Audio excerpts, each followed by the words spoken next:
امام بخاری نے نا فیصلہ کیا کہ نیشاپور میں جا کے مدرسہ بناتا ہوں۔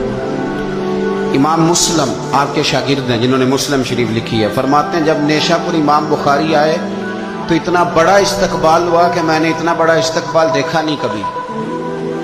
امام بخاری نے وہاں مدرسہ بنایا، ہزاروں طالب علم آنے لگے، لیکن ایک منہ دیکھ دیکھ کے بندہ تھک بھی تو جاتا ہے۔ شروع میں بڑے ذوق سے لوگ آتے ہیں، پھر انہیں کمزوریاں نظر آنی شروع ہو جاتی ہیں۔ بچے سالن نہیں کھاتے، 4 دن ایک ہی روز کھانا پڑے، پھر آہستہ آہستہ فرنٹ پہ بیٹھنے والے اینڈ پہ بیٹھنے لگ جاتے ہیں، ماحول بدل جاتا ہے۔ امام بخاری کے خلاف سازشیں ہونے لگی۔ میں کسی عام آدمی کی بات نہیں کر رہا، پھر کہتا ہوں اس بندے کی بات کر رہا ہوں جنہوں نے قرآن پاک کے بعد وہ کتاب لکھی جسے امت نے سب سے صحیح کتاب بیان کیا۔ امام بخاری کے خلاف لوگ اتنے ہوئے، بادشاہ کو جا کے شکایتیں لگائیں، اور بادشاہ نے کہا آج کے بعد کوئی بخاری کے مدرسے میں درس میں حدیث پڑھنے نہ جائے۔ امام مسلم کہتے ہیں اتنا بڑا استقبال بھی میں نے دیکھا، اتنا بڑا استقبال میں نے کبھی نہیں دیکھا، اور وہ حال بھی میں نے دیکھا کہ امام بخاری پڑھانے والے تھے اور میں اکیلا پڑھنے والا تھا۔ ساری عمر یہ آٹا گدھ ہے، لکھاں کیتے نہیں پیڑے، اب وقت آیا ہی تے محمد بخشا کوئی نہیں ہو بیٹھا نیڑے۔ کدھر گئے عشق کے دعوے، کدھر گئے وفا کے جذبے، کدھر گئے وہ غلامی کی باتیں، کہاں گئے وہ لوگ جنہوں نے کہا تھا کہ ساتھ جئیں گے ساتھ مریں گے، تا دم آخری وفا کریں گے۔ چلے جاتے ہیں لوگ، معیار بدل جاتا ہے، سوچ بدل جاتی ہے، کہانیاں بنا لیتے ہیں، حسین بنا لیتے ہیں۔ امام بخاری نے نیشاپور چھوڑ کر ارادہ کیا کہ میں بخارا چلا جاؤں، اپنے شہر۔ سنو یہ درد کی داستان ہے لوگوں، سنو، اس بندے کی بات کر رہا ہوں جس کا نام جپتی ہے دنیا۔ امام بخاری بخارا ہے، پھر بڑا استقبال ہوا، پھر بہت بڑا مدرسہ بن گیا۔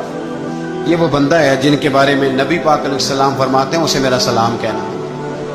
یہ وہ شخص ہے کہ شیخ ابو زید کہتے ہیں میں نے خواب دیکھی تو حضور نے فرمایا مجھے کب تک شافعی کی کتابیں پڑھتے رہو گے، میری کتاب کیوں نہیں پڑھتے؟ یا رسول اللہ صلی اللہ علیہ وسلم میں صدقے جاؤں، قربان جاؤں، میں لفظوں پہ بھارو جاؤں، سونے آپ کی کتاب کون سی ہے؟ فرمایا بخاری شریف پڑھا کرو، وہ میری کتاب ہے۔ جن کی لکھی کتاب کو میرے محبوب کہے میری کتاب ہے۔ بخارے میں بڑا استقبال ہوا، لیکن پھر بخارے کے سربراہ نے کہا، سردار نے کہا، خالد بن زہلی جو امیر تھا بخارے کا، امام بخاری کا تو خیال تھا میں اپنے شہر آ گیا ہوں، اس نے کہا جی میرے بچے کو گھر آ کے پڑھایا کریں۔ آپ فرمانے لگے یہ نبی پاک کی حدیثیں ہیں، میں نے رسوا نہیں کر سکتا، جہاں سارے لوگ بیٹھتے ہیں تیرا بچہ بھی وہاں بیٹھے۔ لوگوں کو پتہ ہی نہیں لوگ کس طرح کی سازشیں کرتے ہیں۔ اس نے کہا جی ٹھیک ہے میں اپنا بچہ بھیج دوں گا، پر جس وقت میرا بچہ کلاس میں ہو اور کوئی بھی نہ ہو، اکیلا ہو میرا بچہ۔ امام بخاری فرمانے لگے اگر کوئی اور آ کے کہے کہ میں نے بھی حضور کی حدیث سنی ہے تو میں کیسے منع کروں؟ ساروں کے بیچ بیٹھ کے پڑھے، یہ حضور کے دین کا فیض ہے، یہ بڑا وسیع ہے، جو آئے گا ملے گا۔ اس نے آپ کے خلاف فتوے لینے شروع کر دیے۔ ہاں ہاں جانے کب مار دے کوئی مجھے کافر کر کے شہر کا شہر مسلمان بنا بیٹھا، فتوے لینے شروع کر دیے۔ امام بخاری کے خلاف سازش ہوئی، حکم ہوا کہ بخاری کو بخارا چھوڑ جا، یعنی اپنے وطن سے نکل جا۔ اپنے وطن میں بے وطن ہو گئے امام بخاری، نیشاپور والوں نے نکالا تو بخارا آئے۔ اس نے حکم دیا تو امام بخاری بخارا سے نکلے، آنکھوں میں آنسو ہیں، لے سجنا اسا توڑ نہیں بائی، اساں جان دیتی راہ تیرے۔ ارادہ کیا سمرقند جا کے ڈیرا لگاتا ہوں، حضور کی حدیثیں تو پڑھنی سننی ہے نا۔ یارو بڑی تکلیف میں آ جاتے ہیں کئی دفعہ دیندار لوگ، بڑی اپنے بھی کئی دفعہ اپنے بھی شکایت کر دیتے ہیں، اپنے بھی پیچھے پیچھے ہونے لگتے ہیں۔ آپ یقین کریں کئی دفعہ دل کرتا ہے یار سارے باتیں کرتے تیری نہیں بنتی تھی، تو نہ کرتا۔ ایک عالم کہا کرتے تھے ایک دفعہ کہ کسی ماں کے بیٹے نے ماں کو تانا دے دیا تو ماں رو پڑی اور کہنے لگی پتر درانیاں کہنیاں تے بنڈا سی، ننانا کہنیاں تے بنڈا سی، تو میرا اپنا سے۔ اور یہ اپنے کئی دفعہ اس طرح کی بات کرتے ہیں کہ وہ کانوں سے ٹکرا کے نہیں گزرتی، وہ تیزاب کی طرح رک جاتی ہے، چھلنی ہو جاتا ہے وجود کے۔ یہ اس نے کہا ہے، اس نے میرے اپنے نے امام بخاری بخارا سے روتے ہوئے نکلے، سمرقند جاتا ہوں، پتہ چلا کہ سمرقند جانے سے پہلے کچھ لوگ کہہ رہے ہیں جی دیکھو ان کے اپنوں نے نہیں رکھا، پتہ نہیں کیا حال ہے۔ امام بخاری رستے میں ایک چھوٹی سی بستی تھی خرتنگ، وہاں رک گئے۔ سنو یارو، پھر کہتا ہوں اس بندے کی بات سنا رہا ہوں جو اس امت کو سب سے قیمتی کتاب دے گیا۔ امام بخاری خرتنگ میں تھے، 62 سال عمر، سفید داڑھی، رو پڑے، اللہ میں نے ساری زندگی تیرے نبی کی حدیثیں جمع کی ہیں، اے میرے مالک تیری زمین بڑی وسیع ہے پر بخاری پر تنگ ہو گئی ہے، میرے اوپر رحم کر دے۔ امام بخاری نے وہاں دعا فرمائی، دوپہر کو دعا فرمائی، شام کو بیمار ہوئے، رات کو وصال ہو گیا۔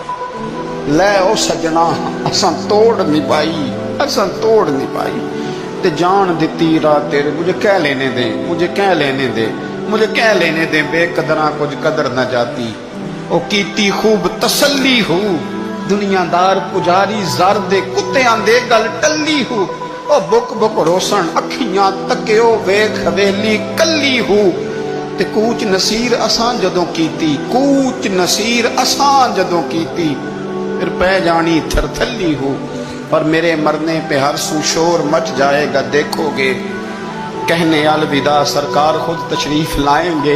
ایک بندہ کہتا میں نے رات کو خواب دیکھا کہ نبی پاک صحابہ سمیت کھڑے ہیں، کسی کا انتظار ہو رہا ہے۔ میں نے عرض کی سونیا میں قربان جاؤں، یہاں کیوں کھڑے ہیں؟ تو فرمایا بخاری آ رہا ہے، بخاری آ رہا ہے۔ دنیا والے بھول جائیں پر جن کی بندہ نوکری کرے وہ کیسے بھول جائیں؟ اور ویسے بھی اگر مالک کو پتا ہو نا میرا خادم ٹھیک ہے، مالک اور غلام کا تعلق مضبوط ہو تو دنیا جو مرضی کہتی پھرے۔ میرا آپ سے مشورہ ہے کبھی بھی دین کے لیے کچھ کرو تو بندوں سے نام نیکی کی امید نہ رکھنا، اگر آپ کو اجر لینا ہے تو رب رسول اجر عطا کریں گے۔ وہ شخص کہتا ہے میں نے اٹھ کے دیکھا، میں نے اٹھ کے صبح پتہ کیا تو وہ وہی وقت تھا جب مجھے حضور کی زیارت ہوئی جس وقت امام بخاری کا انتقال ہو گیا۔ لوگوں نے آپ کو دفن کیا تو قبر کی مٹی سے خوشبو آنے لگی، لوگ تبرکن مٹی لے جانے لگے۔ سمرقند کے لوگ بارش نہیں ہوتی تھی، قحط پڑ گیا، سارے کٹھے ہو کے امام بخاری کی قبر پہ گئے تو اللہ نے بارش عطا فرمائی۔ اتنا بڑا آدمی لیکن بے قدراں کچھ قدر نہ جاتی۔ دو باتیں آپ نے اس گفتگو سے یاد رکھنی ہے، ایک تو بندوں سے اجر کی امید نہ رکھیں، یہ چھوڑ دیں کہ بندے واہ واہ کریں گے تو میں نے کام کرنا ہے۔ آپ غریب کی مدد بھی کریں، آپ نیکی بھی کریں، آپ خیر بھی کریں، اداروں سے، مسجدوں سے، مدارس سے بھی پیار کریں، لیکن واہ واہ کی توقع بندوں سے، اور اگر رب اور رسول نے ایک دفعہ بھی واہ واہ کر دی نا تو پھر واہ بلے بن جائے، پھر کیا بات ہے۔ اور ویسے بھی جیڑیاں گڈیاں آپ ہی اڈیاں وہ نہ چڑھن اونچائیاں، وہی گڈیاں اونچیاں اڈیاں جڑیاں سائیاں آپ چڑھائیاں۔ اس لیے ایک بات تو یہ کہ اجر اللہ رسول سے امید، اور دوسری بات یہ یاد رکھ لیں کہ سونا وہی ہے جو سونے کی باتیں کرتا ہے، میٹھی بات اسی کی ہے جو مدینے والے کی حدیث بیان کرتا ہے۔ سرکار کی باتیں یاد رکھیں، سرکار کی باتیں کریں۔ یہ تلخ وقت چل رہا ہے، کڑوا وقت ہے، پر یارو باتیں میرے نبی کی یاد کرو، ان میں بڑا ہی مزہ ہے۔ اللہ تعالیٰ امام بخاری کے درجے بلند کرے اور اللہ تعالیٰ ہمارے حال پہ